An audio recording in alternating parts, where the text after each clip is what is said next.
И это в 21 веке. Рахмону должно быть стыдно за происходящее. Подписывайтесь на обновления и точно будете в курсе всего самого важного. Таджикистан оказался лидером по числу современных рабов Центральной Азии. В отчете «Глобальный индекс рабства» страна занимает 6-е место в мире по числу эксплуатируемых невольников. Согласно данным отчета, в Таджикистане около 133 тысяч людей причислены к современной форме рабства. Отчет подготовила правозащитная организация Walk Free совместно с Международной организацией труда и Международной организацией по миграции. По данным исследователей, в рабстве сейчас живут 49,5 миллионов человек в мире. 2/3 из них сосредоточены всего в 10 странах. При этом исследователи провели мониторинг ситуации в 160 государствах.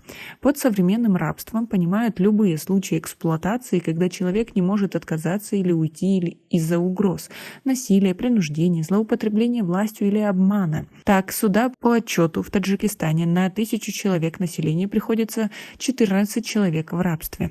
Формами современного рабства, которые так или иначе можно встретить в республике, организация считает принудительный труд, принудительный или подневольный брак, который лишает свободы решать, когда и на ком жениться, либо вообще вступать в брак, долговую кабалу, принудительную коммерческую сексуальную эксплуатацию, торговлю людьми, сходные с рабством практики, а также продажу и эксплуатацию детей.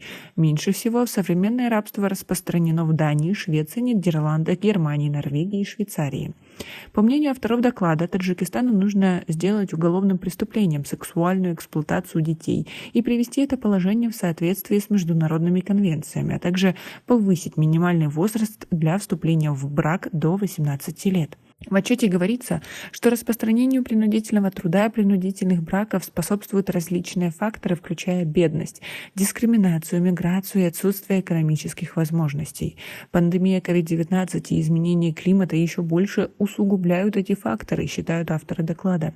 Пандемия COVID-19 усугубила существующие уязвимости и создала новые, что привлекло к усилению экономической нестабильности во всем регионе и неравному доступу к вакцинам и медицинскому обслуживанию, говорится в отчете.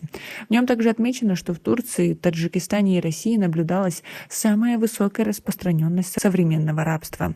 Организация Walk Free совместно с Международной организацией труда и Международной организацией по миграции отмечает, что коррупция, неудовлетворение базовых потребностей человека, неравенство, дискриминация и другое способствуют распространению современного рабства. Как вы относитесь к таким итогам и согласны ли вы с ним? Встречали ли вы подобное рабство, потому что в некоторых населенных пунктах в Таджикистане, проще говоря, в селах, где-то очень глубоко в стране, где люди еще чтят старинные традиции, могут выдавать девушек замуж, не спрашивая у них, или договорные браки, когда все решают родители без участия своих детей. А вы встречали что-то подобное в Таджикистане? Напишите нам, пожалуйста, в комментарии, если да, если нет, возможно, вы против всего этого и считаете это неправдивым.